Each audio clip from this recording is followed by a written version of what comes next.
Welcome. আজকে আমি আলোচনা করছি কর্তৃত্ববাদ সম্পর্কে। কর্তৃত্ববাদ এর ইংরেজি শব্দ হলো ইউটিলিটারিয়ানিজম। আবার আরেকটি বিকল্প শব্দ হলো অথরিটারিয়ানিজম। কর্তৃত্ববাদে রাষ্ট্রকে বেশি গুরুত্ব দেওয়া হয়। রাষ্ট্র এবং ব্যক্তি দুয়ের মধ্যে ব্যক্তিকে প্রাধান্য না দিয়ে রাষ্ট্রকে বেশি প্রাধান্য দেওয়া হয়েছে। রাষ্ট্রের অপ্রতিহত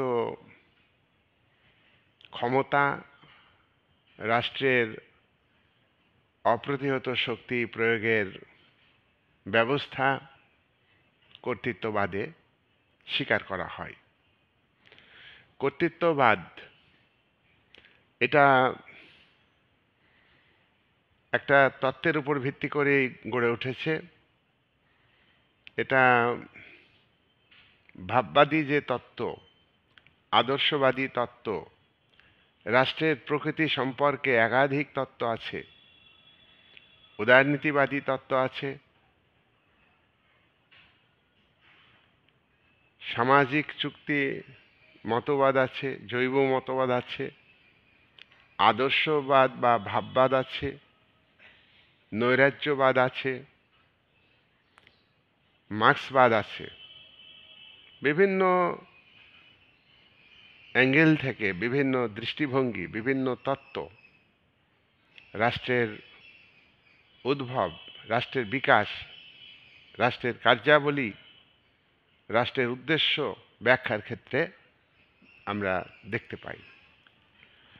আজকের যে আলোচ্য বিষয় কর্তৃত্ববাদ, এক্ষেত্রে আমরা দেখব যে কর্তৃত্ববাদ ব্যক্তি স্বাতন্ত্র্যবাদকে গুরুত্ব দেয়নি। অর্থাৎ রাষ্ট্র এবং ব্যক্তি উভয়ের মধ্যে ব্যক্তির স্বাধীনতাকে গুরুত্ব দেওয়া হয় যে তত্ত্ব, সেই তত্ত্ব হলো ব্যক্তি স্বাতন্ত্র্যবাদ। এই ব্যক্তি স্বাতন্ত্র্যবাদী তত্ত্বকে কর্তৃত্ববাদ গুরুত্ব দেয়নি।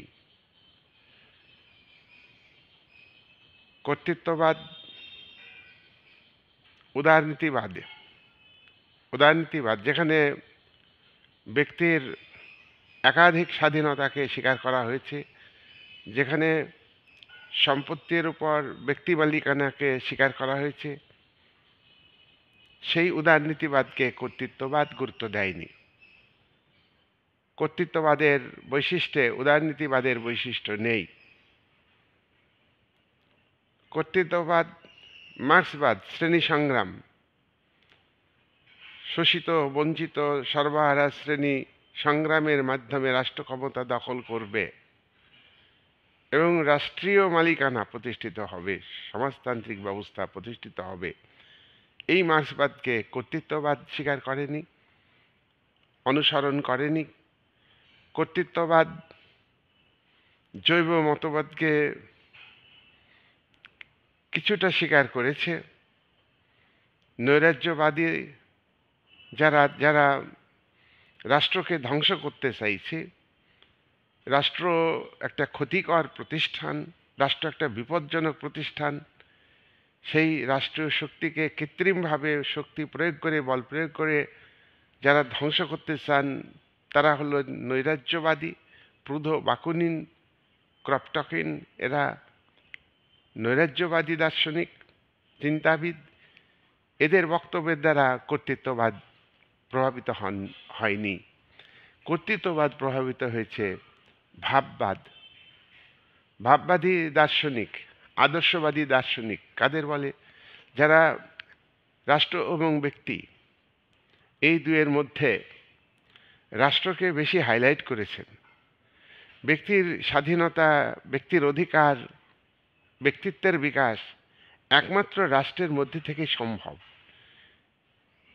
এরা রাষ্ট্রের বিরোধিতার অধিকার, জনগণের রাষ্ট্র বিরোধিতার অধিকার থাকবে না। প্রাচীনকালে গ্রিক দার্শনিক অ্যারিস্টটল ভাববাদী, প্রাচীনকালের গ্রিক দার্শনিক প্লেটো ভাববাদী দার্শনিক, আধুনিক কালে জার্মানির দার্শনিক, বিখ্যাত দার্শনিক তিনি হলেন হেগেল, তিনি ভাববাদী দার্শনিক। এই ভাববাদীরা রাষ্ট্রের চরম কর্তৃত্বকে তুলে ধরেছেন। স্টেটের হাতে আনলিমিটেড পাওয়ার থাকবে। স্টেট মানে কি?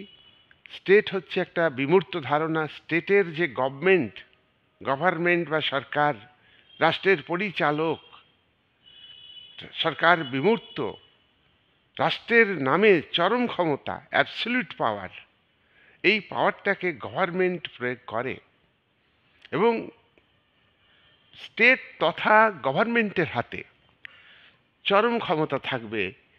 এটা হলো ভাববাদীদের বক্তব্য। ভাববাদ ব্যক্তি এবং রাষ্ট্রের মধ্যে, ব্যক্তিকে রাষ্ট্রের বেদিমূলে প্রতিষ্ঠিত করেছেন। ভাববাদের মূল কথা হলো যে ব্যক্তির জন্য রাষ্ট্র নয়, ব্যক্তির জন্য রাষ্ট্র নয়, রাষ্ট্রের জন্যই ব্যক্তি। ব্যক্তি সবসময় ব্যস্ত থাকবে, এতে ব্যক্তির ক্ষতি হবে না।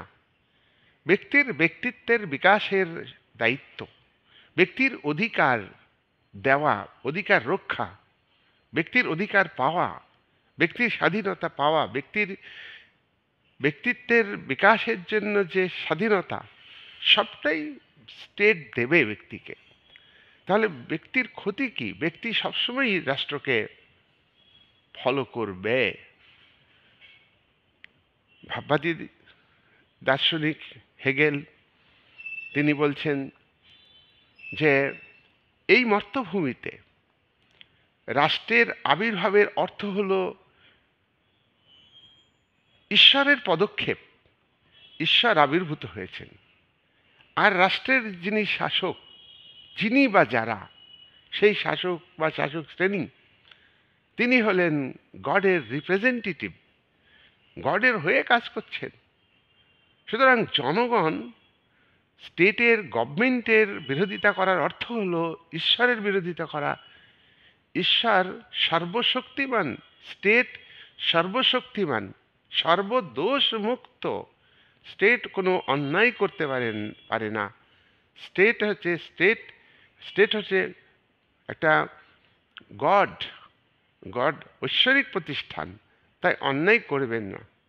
স্টেট সর্বদোষ মুক্ত, স্টেট সর্বশক্তিমান, স্টেটের উপরে আর কোনো শক্তি নেই। সর্বশ্রেষ্ঠ শক্তিশালী প্রতিষ্ঠান হচ্ছে স্টেট। স্টেট হচ্ছে নৈতিক চেতনা সম্পন্ন একটা প্রতিষ্ঠান। ভাববাদীদের বক্তব্য নৈতিক চেতনা সম্পন্ন। স্টেটের নিজস্ব মরালিটি আছে, উচিত অনুচিত বোধ আছে স্টেটের। স্টেট কোনো অন্যায় করতে পারে না। হেগেলের এই যে ব্যাখ্যা, এই ব্যাখ্যা অনুযায়ী যে কর্তৃত্ববাদের কথা আমরা বলছি, সেই কর্তৃত্ববাদের মূল বক্তব্য হেগেলের বক্তব্যের দ্বারা প্রভাবিত হেগেলের বক্তব্যকে ফলো করে কর্তৃত্ববাদের বক্তব্য তৈরি হয়েছে। রাষ্ট্র ভালো করবে, ঐশ্বরিক প্রতিষ্ঠান, সর্বদোষ মুক্ত, দিক থেকে শক্তিশালী, তাহলে জনগণ রাষ্ট্রের বিরোধিতা করবে না, জনগণের রাষ্ট্রের বিরোধিতার অধিকার থাকবে না, জনগণ রাষ্ট্রের মধ্যে থাকলেই অধিকার পাবে। জনগণ রাষ্ট্রকে মান্য করলে রাষ্ট্রের আইন সমষ্টিগত ইচ্ছার প্রতীক। হেগেলের এই সমস্ত বক্তব্যের দ্বারা কর্তৃত্ববাদ গড়ে উঠেছে, প্রভাবিত হয়েছে। ভাববাদী দার্শনিক, ইংল্যান্ডের দার্শনিক T.H. Green, Thomas hill green, তিনি বলেছেন যে তিনি ভাববাদী, তিনি রাষ্ট্র এবং ব্যক্তি এই দুয়ের মধ্যে রাষ্ট্রকে বেশি প্রাধান্য দিয়েছেন, গুরুত্ব দিয়েছেন।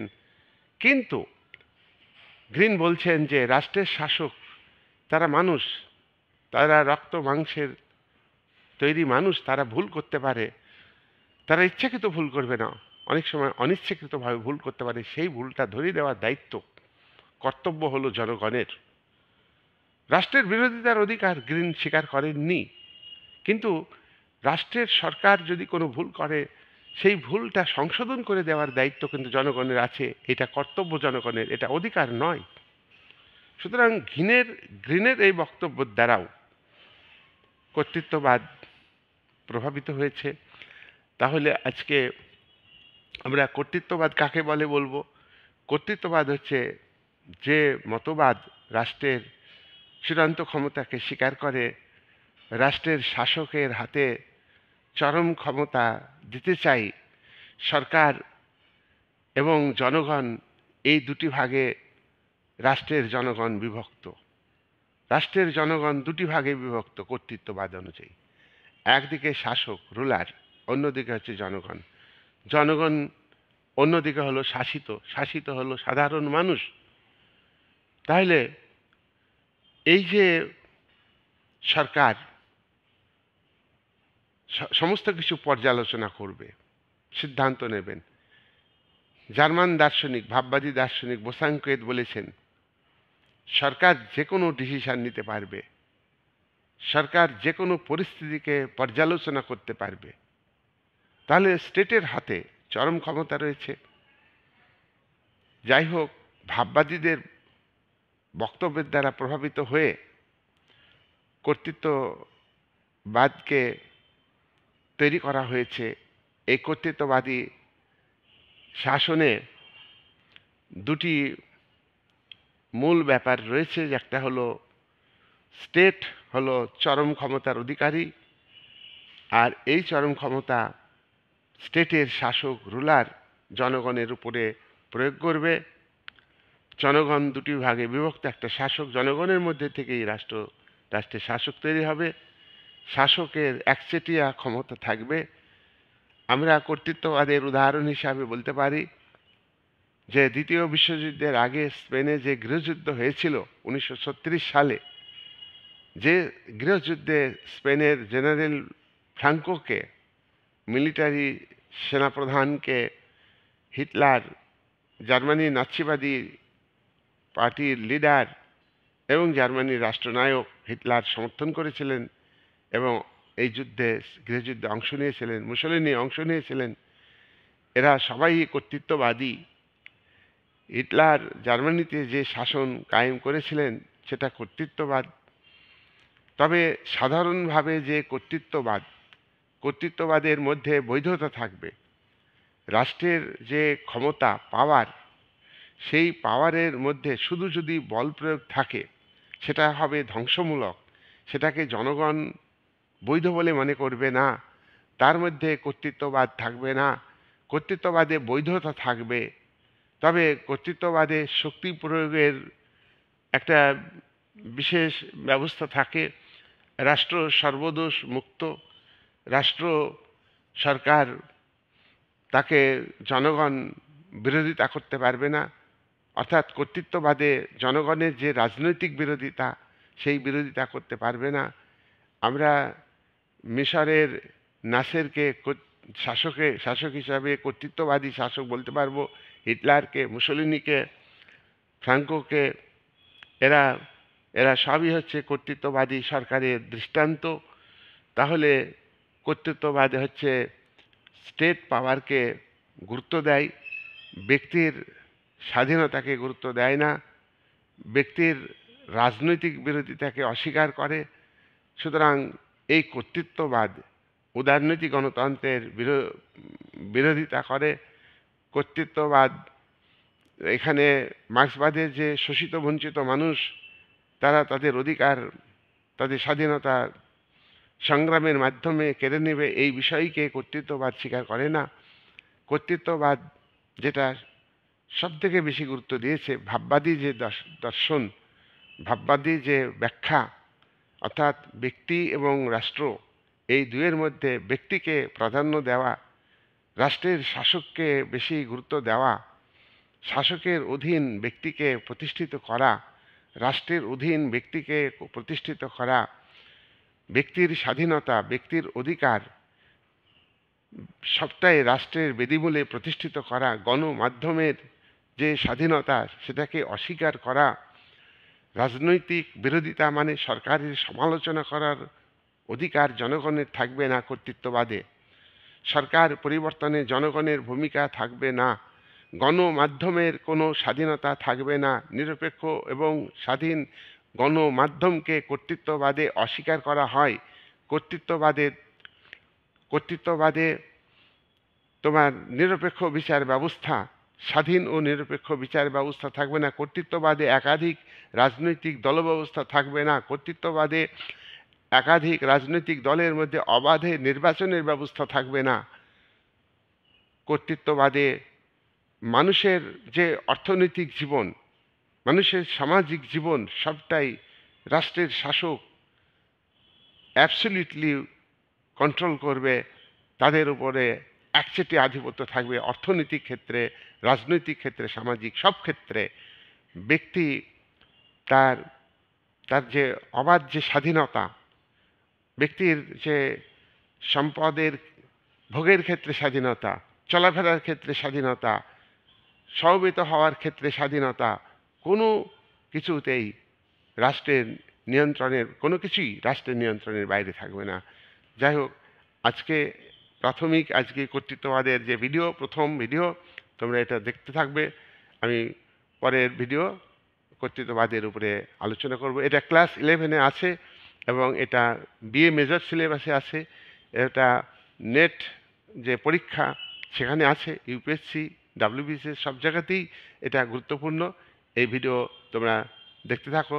আমি পরবর্তী ভিডিও এই কর্তৃত্ববাদের উপরেই আরও অনেক ভিডিও তৈরি করে দেব। এই বলে আজকের আলোচনা এখানেই শেষ করলাম।